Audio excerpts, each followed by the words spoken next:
Voltamos a falar sobre os impactos da greve dos caminhoneiros, ou paralisação, ou movimento, ou protesto. São muitos termos que acabam identificando esse movimento que está no seu 9º dia e ainda trazendo transtornos para a sociedade e também para o segmento de produção rural, principalmente o animal, aves, suínos, bovinos também. Há contas de que após o fim desse movimento, ninguém sabe quando será, o setor de produção animal, proteína animal, levará pelo menos 2 meses até a sua normalização. Estou aqui com o João Pedro para tocar nesse assunto. 2 meses, João? Será que é isso? O que você pensa? Acho que é mais, né? Quando você olha a situação hoje no Brasil, vamos pegar frango, por exemplo. Nós estamos hoje matando o pinto de um dia, não tem para onde levar, acabam sendo sacrificados. Daqui 42 dias vai faltar carne. Todo esse pinto que foi morto agora é a carne que vai faltar daqui 42 dias. O que acontece? O avicultor não consegue fazer o lote. Lá na frente, o consumidor vai pagar mais caro. Hoje, nós estamos, aqui, vamos pegar um exemplo de Campo Grande, nós estamos pagando pela gasolina 10% mais caro que antes da greve. Ou seja, além de ficar na fila e tal, tem que ir pagando mais caro. E você tem um problema sério também, a questão sanitária. Está morrendo milhões de frangos que estão em ponto de abate. O animal não consegue mais se manter, já passou da hora de mandar para o frigorífico. O que vai fazer com isso, com essa carcaça? Isso é um problema sanitário grave. O que fazer com isso? Então, nos animais de ciclo curto, é muito sério o problema, que vai impactar agora na questão sanitária, agora na questão econômica, e também tem os frigoríficos, que depende, eles têm uma folha de pagamento muito grande, muita mão de obra, tem pagamento de energia, de água, etc., de impostos, e não tem faturamento. É outra questão também, que faz parte da sustentabilidade. A questão ambiental, a questão econômica e a questão social. Vai haver desemprego também, porque já tem gente que não vai ter que ser dispensada. Então você vê o quadro extremamente grave. E o pior, ontem eu estava assistindo um telejornais do Brasil, mostrando o pessoal do Espírito Santo apavorado, precisando de milho. Foi um grupo de carretas para buscar milho, acho que foi em Minas Gerais, algum outro local.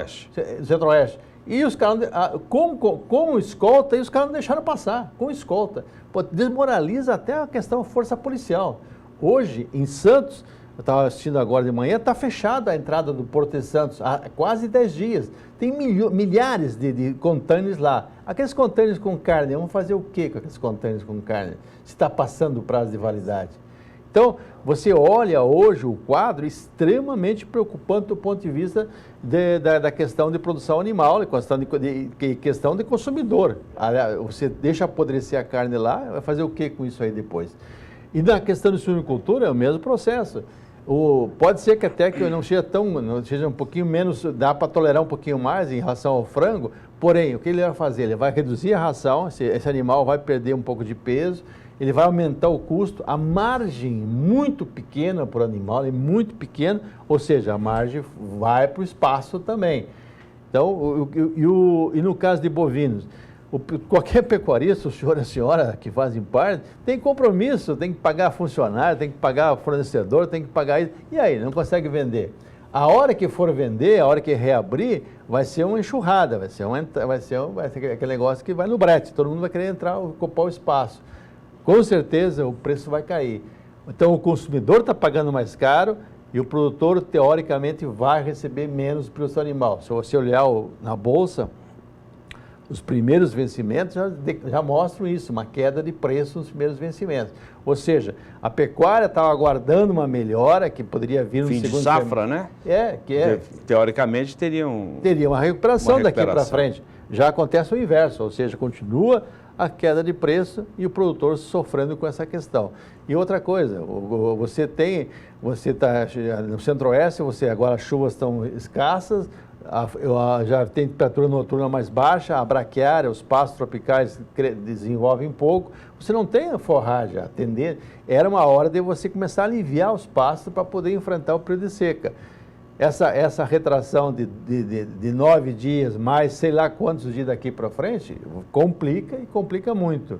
O Brasil tem compromisso de exportação, não cumpriu, vai pagar multa, Os frigoríficos também já estavam numa situação não muito religiosa. Você olhar os balanços dos principais frigoríficos brasileiros mostram uma situação, um endividamento, mostra uma situação com prejuízo. A tendência é, nos próximos balanços, aumentar mais isso, porque ficou sem faturar, os custos fixos existem, então que tem que cumprir.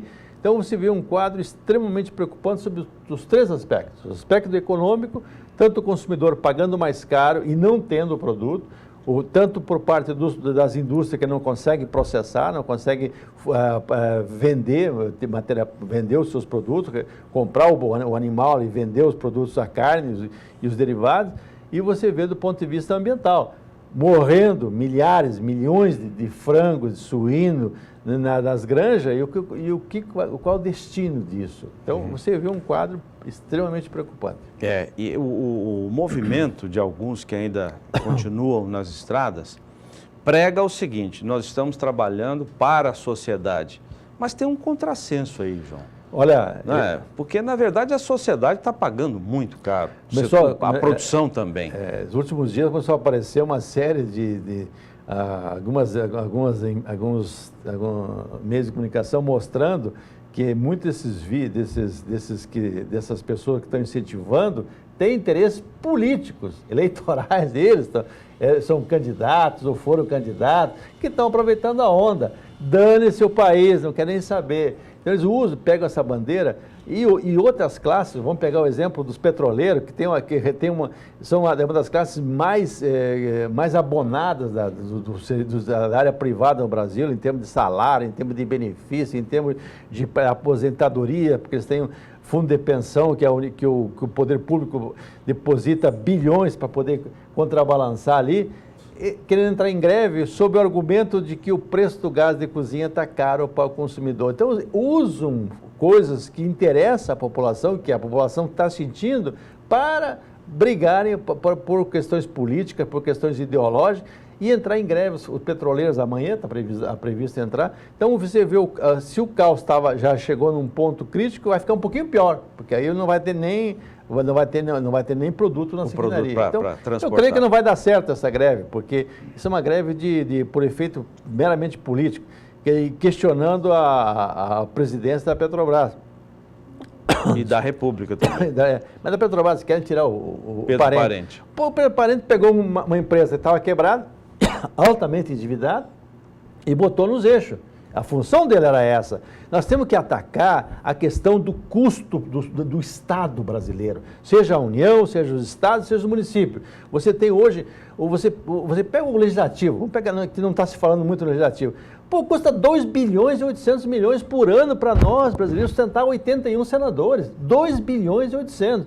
Pega a Câmara dos Deputados, quase 4 bilhões, ou seja, o gasto com 500 e poucos deputados e com 81 senadores, alguns estados da federação não têm esse gasto por ano, de 6 bilhões, 6 bilhões e meio. Vamos pegar o judiciário, auxílio moradia, R$4.000 por auxílio moradia. Quanto custa isso? 800 milhões de reais por ano para o brasileiro. Nós que pagamos. Então, eu acho que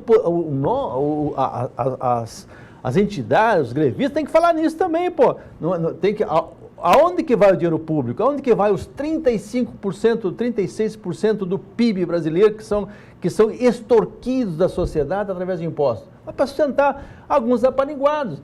Você tem milhares de pessoas que ganham acima do limite constitucional, que é 34 mil reais por mês. Aí os caras acham auxílio moradia, auxílio paletó, auxílio isso e aquilo, e vai espichando essa conta, né?